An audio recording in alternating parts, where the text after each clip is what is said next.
Hi friends, welcome to வின்ஸ் பியூட்டிகாஸ் ஃபட்டாஃபட் சமையல். ஸோ இன்னைக்கு நான் கிச்சனில் தான் இருக்கேன். ஸோ அதனால சமையல் தான் பண்ண போகிறோம். ஸோ இன்னைக்கு என்ன சமையல்னு பார்த்தீங்கன்னாக்கா, எல்லாத்துக்கும் ரொம்ப பிடிச்ச சிக்கன் பிரியாணி. ஸோ அதே மாதிரி இப்போது நீங்கள் ரோட்டில் போயிட்டுருக்கீங்க, ஒரு 10 அடி தூரத்தில் வந்து பிரியாணி சமைச்சிட்டு இருந்தாங்க. பிரியாணி கடை ஏதாவது இருந்துச்சுனாக்கா உங்களை அறியாமே தன்னை போல அங்கே கூட்டிகிட்டு போயிடும். ஸோ அந்த ஒரு பிரியாணி தான் நம்ம இன்னைக்கு பார்க்க போகிறோம். ஸோ பிரியாணி சமைக்கிறது மட்டும் பார்த்தா பத்தாது, அதோட வரலாறையும் நம்ம கண்டிப்பாக தெரிஞ்சுக்கணும். ஸோ வரலாறு ரொம்ப முக்கியம் அமைச்சரே. ஸோ பிரியாணியோட வரலாறு என்னன்னு பார்ப்போம். ஸோ அதுக்கு முன்னாடி நம்ம சேனலை இப்போ தான் ஃபர்ஸ்ட் டைம் நீங்கள் பார்க்குறீங்கனாக்கா கண்டிப்பாக சப்ஸ்கிரைப் பண்ணிக்கோங்க. பக்கத்தில் இருக்கிற பெல் நோட்டிஃபிகேஷனையும் மறக்காமல் கிளிக் பண்ணிக்கோங்க. வாங்க. ஸோ அதே மாதிரி இந்த வீடியோவை ஃபுல்லாக ஸ்கிப் பண்ணாமல் பாருங்கள். இப்போது வரலாறை பற்றி பார்ப்போம், பிரியாணி வரலாறை பற்றி பார்ப்போம். ஸோ பிரியாணி பார்த்தீங்கன்னா உங்களுக்கு 15 வெரைட்டிஸ் ஆஃப் பிரியாணி இருக்குது. ஸோ இது எங்கே ஆரம்பிச்சதுன்னு பார்த்தீங்கன்னாக்கா பர்ஷியன் அவங்க தான் வந்து பிரியாணி கொண்டு வந்தது. இவங்க பார்த்தீங்கன்னாக்கா ஒரு போர்க்காலத்தில் வந்து இந்த டிஷ்ஷை வந்து அறிமுகப்படுத்தினாங்க. ஸோ இப்போ போர் வீரர்கள்லாம் போருக்கு போகிறாங்கனாக்கா அங்கே வந்து தங்கறதுக்கெல்லாம் வந்து எதுவுமே கிடையாது. ஸோ எங்கே வந்து போர் செய்கிறாங்களோ வார் செய்கிறாங்களோ அந்த இடத்துல வந்து போர் செஞ்சு ஈவினிங் அந்த சன் செட் ஆனதுக்கப்புறம் அங்கேயே வந்து படுத்து தூங்கிடுவாங்க. ஏர்லி மார்னிங் சன்ரைஸ் ஆனோடனே எந்திரிச்சு அங்கேயே அப்படியே வந்து போர் செய்வாங்க. ஸோ அவங்களுக்கு வந்து தெம்பா இருக்கணும் அப்படிங்கிறதுக்காக கண்டுபிடிச்ச இந்த ஃபுட்டு தான் வந்து பிரியாணி. ஸோ அவங்க வந்து பிரியாணி வந்து என்னன்னு சொன்னாங்கனாக்கா பிரியாணி சொன்னாங்க. அப்படின்னாக்கா ஃப்ரைட் பிஃபோர் குக்கிங்.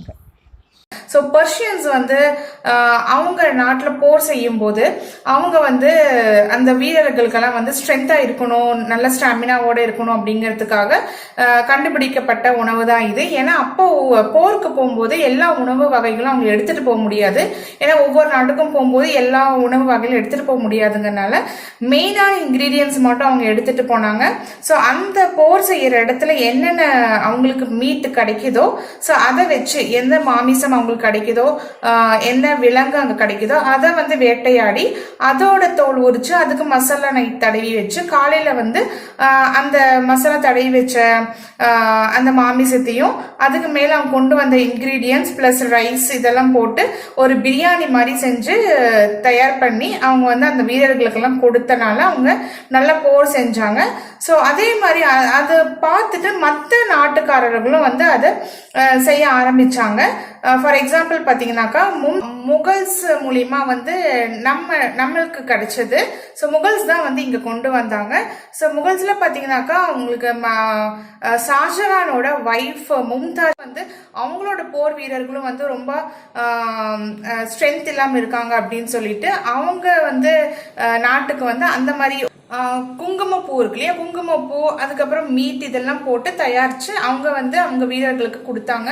ஸோ அதே மாதிரி நிசாம் அவங்க மூலியமா ஹைதராபாத்துக்கு வந்தது. ஸோ ஹைதராபாத்ல பார்த்தீங்கன்னா நிறைய பிராமின்ஸ் எல்லாம் இருந்தனால அவங்க வந்து பன்னீர் அந்த மாதிரி கொண்டு வந்தாங்க. பன்னீர் பிரியாணி ஸ்வீட் எல்லாம் நிறைய போடுவாங்க. அதுல வந்து ரைசன்ஸ் இருக்கும், திராட்சை இருக்கும், முந்திரி இருக்கும். ஸோ இந்த மாதிரி எல்லாம் அவங்க வந்து தயாரிச்சாங்க. அதுக்கப்புறம் நவாப்ஸ் மூலிமா லக்னோவுக்கும் வந்தது. அதுக்கப்புறம் வந்து ஆர்காட்டுக்கு வந்தது. ஸோ ஆர்காட்டில் தான் பார்த்தீங்கன்னாக்கா ஆர்காட் பிரியாணின்னு சொல்லுவாங்க. ஸோ அது வந்து வெள்ளூர் ஆம்பூர் பிரியாணின்னு சொல்லுவோம். ஸோ இப்போ வந்து ஆம்பூரில் வந்து ஸ்டார் பிரியாணி வந்து ரொம்ப ஃபேமஸ். ஸோ அந்த மாதிரி இப்போ பிரியாணி வந்து ஃபேமஸ் ஆகிட்டு வருது. ஸோ அதில் வந்து இப்போ நம்மளுக்கு சென்னைக்கு பக்கத்தில் பார்த்தீங்கன்னாக்கா ஆம்பூர் பிரியாணி சொல்லுவோம் இல்லையா. ஸோ அது ரொம்ப ஃபேமஸ். சென்னையிலிருந்து ஆம்பூருக்கு போய் சாப்பிட்றவங்க கூட இருக்காங்க பிரியாணிக்காகவே. ஸோ அந்த பிரியாணி அவங்கெல்லாம் பார்த்தீங்கன்னாக்கா அந்த பிரியாணி சீரக சம்பா ரைஸ் தான் அவங்க செய்வாங்க. ஸோ சீரக சம்பா ரைஸ் பிரியாணி கத்திரிக்காய் கிரேவி செய்வாங்க. ஸோ அதான் நம்ம இன்னைக்கு பார்க்க போறோம். ஸோ கத்திரிக்காய் கிரேவி செஞ்சு ரைத்தாவும் கூட சைட் டிஷ்ஷா அவங்க கொடுப்பாங்க. ஸோ பிளேட்ல பரிமாறும் போது வெறும் பிரியாணி ரைத்தா அண்ட் கிரேவி மட்டும் இருந்தா பத்தாதுங்க, கூடவே கலர்ஃபுல்லா சிக்கன் 65 இருக்கணும் இல்லையா. ஸோ அந்த சிக்கன் 65 இன்னைக்கு நம்ம செய்ய போறோம். ஸோ சிக்கன் 65 எப்படி வந்ததுன்னு பாத்தீங்கன்னாக்கா புகாரி ஹோட்டல் இருக்காங்க இல்லையா. ஸோ புகாரி ஹோட்டல்ல அந்த ஓனர் பேர் தான் புகாரி. ஸோ அவங்க வந்து 1965ல அவங்க இன்ட்ரோடியூஸ் பண்ணாங்க. ஸோ அதனால தான் அது வந்து சிக்கன் 65 வந்து பேர் வந்தது. ஸோ இதுதான் வந்து பிரியாணி அண்ட் 65ஓட வரலாறு. இப்போ இதை ஃபட்டாஃபட்டா எப்படி சமைக்கலான்னு பார்க்கலாம். வாங்க வீடியோக்குள்ளே போகலாம். இப்போ நம்ம சிக்கனை வாஷ் பண்ணிக்கலாம்.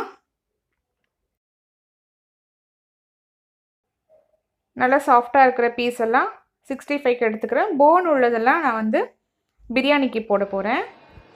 இப்போ நம்ம 65க்கு மிக்ஸ் பண்ணி வச்சுக்கலாம். ஏன்னா அது நல்லா மேக்னேட் ஆகணும். அதனால் அதுக்கு ஃபஸ்ட்டு நம்ம மிக்ஸ் பண்ணி வச்சுக்கலாம். கொஞ்சோண்டு மஞ்சத்தூள் போட்டுக்கோங்க. அதுக்கப்புறமா கொஞ்சம் மைதா மாவு, அதுக்கப்புறம் அரிசி மாவு 1 ஸ்பூன், அதுக்கப்புறம் மிளகாய் பொடி 1 ஸ்பூன், அதுக்கப்புறம் காஷ்மீரி சில்லி 1 ஸ்பூன். நம்ம கலர் வந்து நல்லா கொடுக்கும் இது. ஸோ பார்க்குறதுக்கு நல்லா டெம்டிங்காக இருக்கிறதுக்காக காஷ்மீரி சில்லி போட்டுக்கலாம். அதுக்கப்புறம் இஞ்சி பூண்டு விழுது, அதுக்கப்புறம் கொஞ்சமாக தயிர், இந்த சாஃப்ட்னஸ் கொடுக்கறதுக்காக.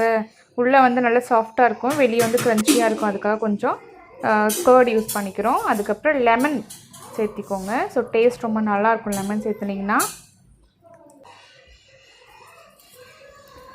அதுக்கப்புறமா இந்த சிக்கனுக்கு தேவையான அளவு உப்பு சேர்த்திக்கோங்க. ஸோ இதெல்லாம் சேர்த்துனதுக்கப்புறம் நல்லா மிக்ஸ் பண்ணிக்கோங்க. நல்லா மிக்ஸ் பண்ணிவிட்டு அதை எடுத்து நம்ம ஃப்ரிட்ஜில் வச்சிடலாம். ஒரு 1 hour பக்கம் ஃப்ரிட்ஜில் இருக்கட்டும். இப்போ நம்ம பிரியாணிக்கு ரெடி பண்ணிக்கலாம். பிரியாணிக்கு ஆனியன், பச்சை மிளகா, பூண்டு, இஞ்சி, பூண்டை விட இஞ்சி கொஞ்சம் ஜாஸ்தியாக எடுத்துக்கலாம், புதினா, கொத்தமல்லி இதெல்லாம் எடுத்துக்கலாம். இதில் வந்து அரைக்க வேண்டியது என்னென்னு பார்த்தீங்கன்னாக்கா, கொஞ்சம் வெங்காயம், இஞ்சி, பூண்டு, பச்சை மிளகா, கொத்தமல்லி, புதினா இது எல்லாமே சேர்த்து அரைச்சிக்கோங்க. அது கூட நம்ம என்னென்ன சேர்க்கணுன்னு பார்த்தீங்கன்னாக்கா, ஒரு பட்டை, ஒரு 3லேருந்து 4 லவங்கம், அதுக்கப்புறம் சோம்பு, ஒரு 3 ஏலக்காய், கொஞ்சம் 1 ஸ்பூன் கசகசா சேர்த்திக்கோங்க. இதை சேர்த்து நல்லா அரைச்சி எடுத்துக்கோங்க. இப்போ நம்ம குக்கரில் எண்ணெய் ஊற்றி கொஞ்சம் நெய்யும் சேர்த்திக்கலாம்.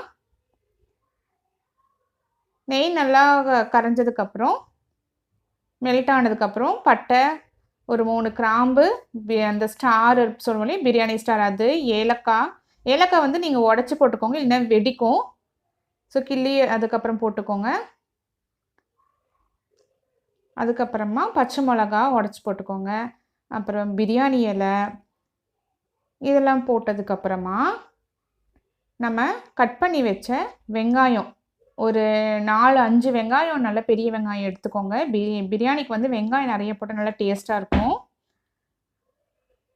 பிரியாணி இந்த வெங்காயம் நல்லா வதங்கிறதுக்குள்ளே நம்ம கிரேவிக்கு ரெடி பண்ணிக்கலாம். கிரேவிக்கு வந்து ஒரு பவுட்ரு பண்ணணும். ஸோ அது வந்து பார்த்திங்கன்னா வெள்ளை எள்ளு, அதுக்கப்புறம் கொஞ்சம் கசகசா, கொஞ்சம் சீரகம், மிளகு, அதுக்கப்புறமா வேர்க்கடலை. ஸோ இதெல்லாம் நல்லா ட்ரையாக வறுத்து எடுத்து கொஞ்சம் மிளகும் போட்டுக்கோங்க.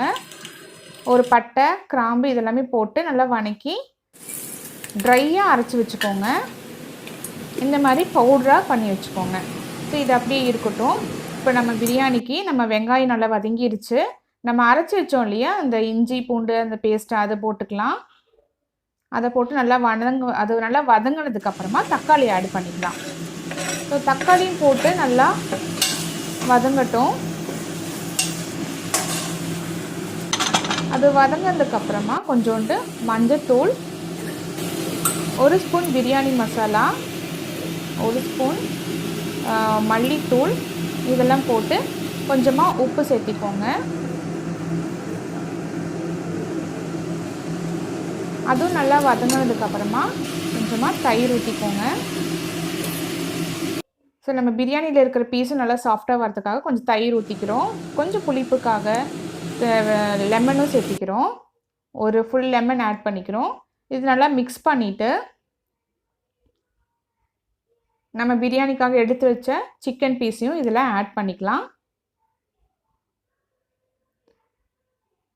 அந்த மசாலாலாம் நல்லா அந்த சிக்கனில் இறங்கணும். அதுக்காக நல்லா கொஞ்சம் கலக்கி விட்டு குக்கரை கொஞ்சம் மூடி வச்சு ஒரு 5 minutes விட்டுருங்க. அதுக்குள்ளே நம்ம இப்போ தான் வந்து நம்ம அரிசியை வந்து ஊற வைக்கணும். அதுக்கு முன்னாடி ஊற வச்சிங்கனாக்கா அரிசி வந்து குழஞ்சிரும். ஸோ நம்ம வந்து சீரக சம்பா அரிசி தான் எடுத்திருக்கோம்.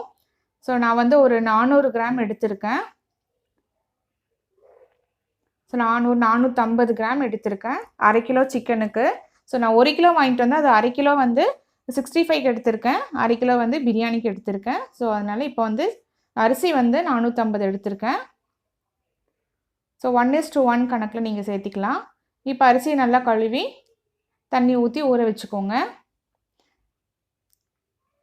இப்போ கிரேவிக்கு ரெடி பண்ணிடலாம். கத்திரிக்காய் கிரேவி தான் பண்ண போகிறோம். அதனால் கத்திரிக்காய் வந்து நல்லா பொடி பொடியாக கட் பண்ணி தண்ணியில் போட்டு வச்சுக்கோங்க, இல்லைனா கருத்துரும்.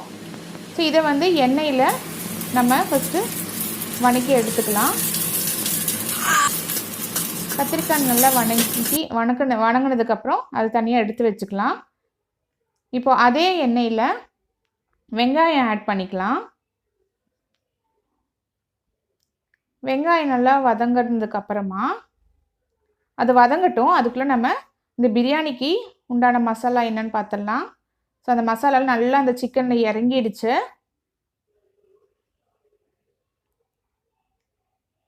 இப்போது நம்ம அரிசி ஊற வச்சோம் இல்லையா, அந்த தண்ணியை ஊற்றிக்கலாம். இது வந்து ஒரு 5 நிமிஷம் ஊறினா போதும், ரொம்பலாம் ஊற வைக்க வேண்டாம். ஸோ அந்த நம்ம ஊற வச்ச தண்ணியே கொஞ்சம் சேர்த்திக்கலாம், அதுதான் நல்லா டேஸ்ட்டு கொடுக்கும். அதுக்கப்புறமா பத்தாததுக்கு ட்ரை வாட்டர் நீங்கள் சேர்த்திக்கலாம், ப்ளெயின் வாட்டர். அப்புறம் உப்பு செக் பண்ணிக்கோங்க. தண்ணி பார்த்திங்கன்னா நீங்கள் 1:2 கணக்கில் தான் நீங்கள் எடுத்துக்கணும். அதோட கொஞ்சம் கம்மியாகவே எடுத்துக்கோங்க, ரொம்ப ஜாஸ்தியாக ஏறக்கூடாது. இப்போ அரிசியும் போட்டாச்சு. நல்லா தண்ணி கொதிக்கும் போது கட் பண்ணி வச்ச கொத்தமல்லி புதினாவும் சேர்த்திக்கோங்க. சேர்த்திட்டு குக்கரை மூடி வச்சு ஹையில் வச்சுருங்க. ஒரு விசில் விட்ட உடனே நீங்கள் ஆஃப் பண்ணிடலாம். இப்போ நம்ம கிரேவிக்கு வருவோம். வெங்காயம் நல்லா வதங்கிடுச்சு. வதங்கினதுக்கப்புறம் இஞ்சி பூண்டு பேஸ்ட்டு போட்டுக்கலாம். இஞ்சி பூண்டு பேஸ்ட் வாசனை நல்லா வந்ததுக்கப்புறமா தக்காளி ஆட் பண்ணிக்கலாம். தக்காளி சீக்கிரம் வதங்கிறதுக்காக கொஞ்சம் உப்பு சேர்த்துக்கலாம். போட்டு நல்லா கிளறிட்டு அதுக்கப்புறமா கொஞ்சம் மஞ்சத்தூள், மிளகாய்த்தூள், 2 ஸ்பூன் மிளகாய்த்தூள் சேர்க்குறோம். அதுக்கப்புறமா 3 ஸ்பூன் மல்லித்தூள் சேர்த்துக்கிறோம்.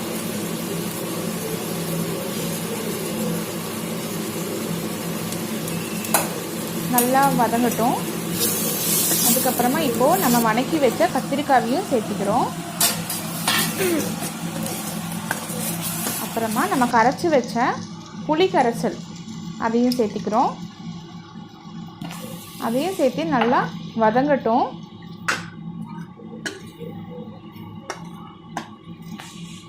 இது நல்லா வதங்கினதுக்கப்புறமா ஒரு 10 நிமிஷம் நம்ம மூடி வச்சிடலாம். நல்லா அந்த பச்சை வாசனை, நல்லா அந்த ஸ்மெல்லெல்லாம் நல்லா வரும்போது தேவையான அளவு தண்ணி ஊற்றி இன்னும் ஒரு 5 to 10 மினிட்ஸ் விட்டுடலாம். அதுக்கப்புறமா நம்ம பவுடர் பண்ணி வச்சோம் இல்லையா, அந்த மிக்ஸையும் ஆட் பண்ணிக்கலாம். ஸோ இந்த மிக்ஸ் தான் வந்து இந்த கிரேவிக்கே நல்ல ஒரு ஃப்ளேவர் கொடுக்கும். ஸோ இந்த மிக்ஸும் போட்டதுக்கப்புறம் நல்லா கொதி வந்ததுக்கப்புறமா கொஞ்சமாக வெல்லம் சேர்த்திக்கலாம். கொஞ்சமாக மல்லித்தூளும் தூவி நம்ம ஸ்டவ் ஆஃப் பண்ணிடலாம். இப்போ கிரேவி ரெடி. இப்போது 65 ஃப்ரை பண்ணிடலாம். ஸோ நல்லா மேக்னேட் ஆகிடுச்சு. ஸோ சிக்கன் நல்லா சாஃப்டாக இருக்குது இப்போது. ஸோ இதை நம்ம ஃப்ரை பண்ணிடலாம். பாருங்கள், நம்ம கலரே போடல, அந்த காஷ்மீரி சில்லி போட்டதே பாருங்கள் எவ்வளோ கலர்ஃபுல்லாக வந்திருக்குன்னு சொல்லிட்டு. வாவ், சிக்கன் 65 ரெடி ஆகிடுச்சு. இப்போ நம்ம குக்கரை ஓப்பன் பண்ணி பார்த்துடலாம். பிரியாணி ரெடி ஆகிருக்கும். ஸோ ஒரு விசில் வந்துருச்சு. ஸோ அதனால் நான் இப்போ ஒரு விசில் வந்து ஸ்டீம் இறங்கிடுச்சு. So biryani ready. ஸோ எல்லாமே ரெடி ஆகிடுச்சு. ஒரு 1/2 hour to 1 hour ஃபுல்லாகவே ரெடி ஆகிடுச்சு. ஸோ இப்போ நம்ம சாப்பிட ரெடி. ஸோ வாவ், பிரியாணி, கத்திரிக்காய் கிரேவி, ரைத்தா, சிக்கன் 65. வாவ், யம்மியாக இருக்குது பார்க்கவே. ஸோ இந்த சண்டேவை உங்கள் ஃபேமிலி மெம்பர்ஸோடு சேர்ந்து இந்த ரெசிபியை நீங்களும் செஞ்சு என்ஜாய் பண்ணுங்கள். இந்த பிரியாணி ஸ்டோரியும் நீங்கள் ஷேர் பண்ணுங்கள். ஸோ இதே மாதிரி இன்ட்ரெஸ்டிங்கான வீடியோவில் உங்களை மீட் பண்ணுறேன். அது வரைக்கும் உங்களிடமிருந்து விடைபெறுவது ஜமுனா ராணி. என்னங்க அதுக்குள்ளே கிளம்பிட்டீங்க? சப்ஸ்கிரைப் பட்டனை மறக்காமல் அமுத்திடுங்க. பக்கத்துலேயே பெல் நோட்டிஃபிகேஷனையும் மறக்காமல் ப்ரெஸ் பண்ணிடுங்க.